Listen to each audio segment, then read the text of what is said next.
Everybody, I hope you're all finding interesting ways to pass your time. I have gone back and have begun rewatching some of the early seasons of 90 Day Fiancé. If you're not familiar with it, it is basically a foreign person coming to the United States to marry an American. As you might imagine, there are a lot of attractive foreign people and really hideous American people getting together. I recommend it, but as I'm watching this, I was reminded of a trip I took overseas during graduate school.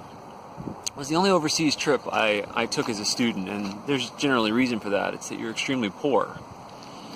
And this trip was one of those interesting confluences of events. I'd been invited to a conference in Germany, and because most of my airfare and the bulk of my hotel was paid for, I was able to string out a no-frills vacation to Spain and a planned excursion to the south of Spain, Gibraltar, and a few days in Morocco, actually, across the channel. So I was excited to do it, but as I left for the trip, an interesting confluence of events conspired without my knowledge.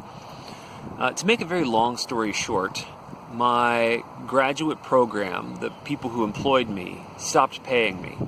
And they did so in such a way, this is slightly before good internet banking existed, that I did not know they'd stopped paying me. So I got on the plane to go to Germany with only about $200 in my account. So I land in Germany, I take out $100. The following week I was at a conference where everything was basically paid for. And then at the end of the conference I'd basically used up all my money.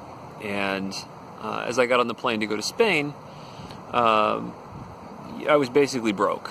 I land in Spain, I try to get some money out of an ATM, I ask for €100, the machine rejects it. I don't know it, but I don't have that much money in my account. Thinking it's a machine glitch with my card, I go to a different machine, and this time I only ask for €40. And I do have €40, it's about all I've got. The machine gives it to me, and I assume, wrongly, that I have money as I embark on an adventurous international trip on my own with no friends or other means of financial support. Well, I burn up most of my remaining cash in Madrid, and then I took a prepaid train trip down to Malaga and crossed on a ferry over into Tangiers, Morocco. And Tangiers is one of the nastier places I've been. I've talked previously about being in Goma in the Democratic Republic of Congo. That was worse, but Tangiers is pretty far down there. I wouldn't want to go back. There's a lot of poverty. It's a very Islamic country, and this was close enough after 9/11 that the sentiments towards Westerners weren't exactly so high. In fact, I had a little run-in with an anti-American mob at one point, but that's actually not the focus of this story. So here I am in Morocco, an American, alone, with no money, not knowing he has no money, roaming the streets of this incredibly poor place, and totally unaware that I have no means to get back into Europe or make my flight home. And the biggest thing on my mind, my untroubled mind, is that this is a really cheap place to operate and that I can get a haircut for like $1.50. So I go into a Moroccan haircut place, and Moroccans actually speak really good English. It's something that you wouldn't expect, but they're all pretty well versed. It was nice, better than Spain.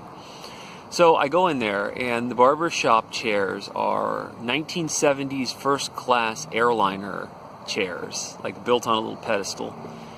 And there are cigarette ashtrays built into the arms of each of these chairs, and they're overflowing with cigarette butts, old burned gray leather. It's a scene, man. So the barber slips me into the chair, and he comes in around behind me and puts the bib or whatever it's called on you, the apron, and he leans in right over my ear and goes, "Something special, my friend?" Well, I look at him and I'm like, "Yeah, can I get a fade?" And he goes, No, something special." And as we have a discussion, it dawns on me that he's not trying to give me a haircut, he wants to sell me drugs. This is also, the barber has a second job as a hashish salesman. So, having seen Tangiers, I definitely don't want to see Tangiers as prison. So I decline. I say, how about just the haircut for now? We'll see where that goes. And the guy is a really aggressive salesman. He starts to discount the drugs. And then he offers me a package deal for a haircut and the drugs. And I'm getting less and less comfortable with the situation. So finally I say, I'm not sure about this. I'm just here for a haircut. The guy takes this as an invitation, I guess. He reaches into his smock, his barber's smock, and he pulls out this giant Ziploc bag full of hashish. And he goes, "It's amazing stuff, man." At this point, I mean, he's got like a kilo of this stuff. And I'm in a barber chair. He's got a smock on me. I tear off the apron. I'm like, okay, this isn't going to work. We gave it a shot. I'm going to take off. So I go out into the street, and I'm speed walking away from this weirdo barber. And he bursts out into the street, a pair of scissors in one hand, and a giant bag, a Ziploc bag of hashish in the other. And he goes, "Sir, please come back." And he holds up the scissors, and he goes, "Highest quality." And then he holds up the drugs in the other hand and goes, "Highest quality." And I look back, and he has both of these things up in either hand, waving them around. And it was just the most Moroccan moment ever. All right, so we're 6.5 minutes into the video. I'm going to try to wrap this up in one big session. So at this point, I'm spending the night in the hotel. There's a little incident there where they didn't give me a towel and I had to dry myself on the drapes, but we'll gloss over that. And it's time to go back to Spain. And I finally start to realize I'm out of money. And my situation is quite dire. And I have about enough money to make an international call for about 2 minutes at this point, and I'm not sure I can get in touch with my family. My father's side of the family is actually on a trip, and I don't want to use up like my last $2 either. So I'm in a bad spot. So the thing that always backstops the traveler is the emergency credit card, and I'm a good financially responsible person. I have a credit card, but I never use it. I'm a cash payer, just like Dave Ramsey says, at this point in my life at least. And so I'm standing in line to buy my ferry ride back across the Mediterranean, and I start thinking to myself, okay, smarty, you have a credit card that you never use, and now all of a sudden you're going to start using it prodigiously in North Africa.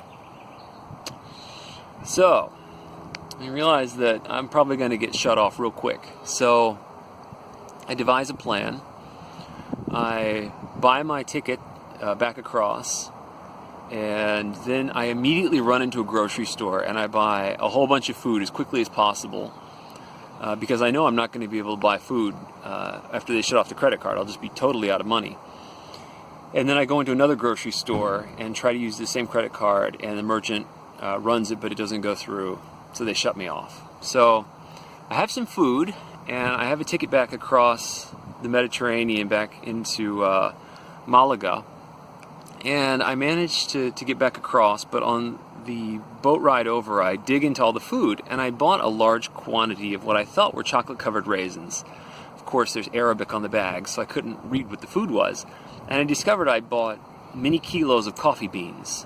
So I really didn't have very much food. So I get back into Spain. All of my food is eaten pretty quickly, and I wind up back in Madrid, and I have about 5 days before my flight back. Now at this point, I'm just trying to survive to get home. And I am out of food. I'm basically living on the street. I am living on the street. I'm a bum with luggage. And finally the morning of my flight comes, and my flight leaves at like 7:30 in the morning, and I'm very skinny at this point. I'm quite exhausted.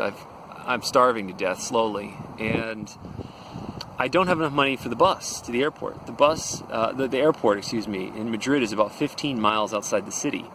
So at 2 in the morning, I walk the 15 miles to the airport, whereupon I discover it is impossible to walk into Madrid's international airport you just can't do it. You can drive in, you can take a bus, but you can't walk in. So I find myself walking the perimeter of the airport on this fence around the runways and looking just to get in somehow. And I find a hole in the fence, and at this point I'm getting close to where like I need to get there or I'm going to miss the flight, and then I'm going to probably die.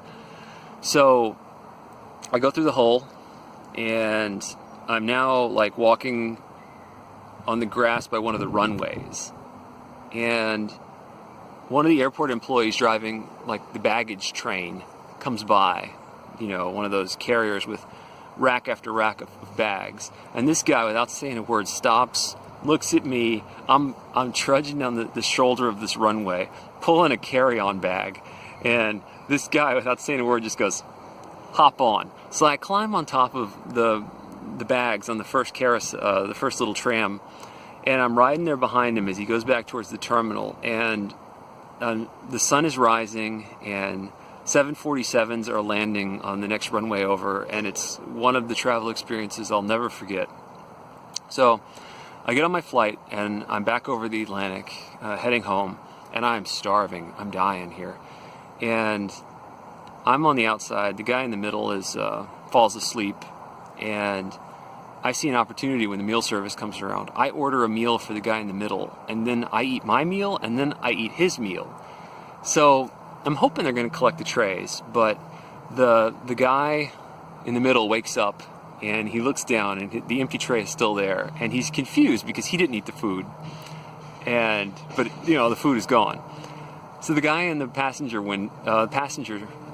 the window side sees what's happened. He snorts. He thinks it's funny, and neither of these guys speaks the same language, so they get into a fight where middle seat thinks that window ate his food, not me.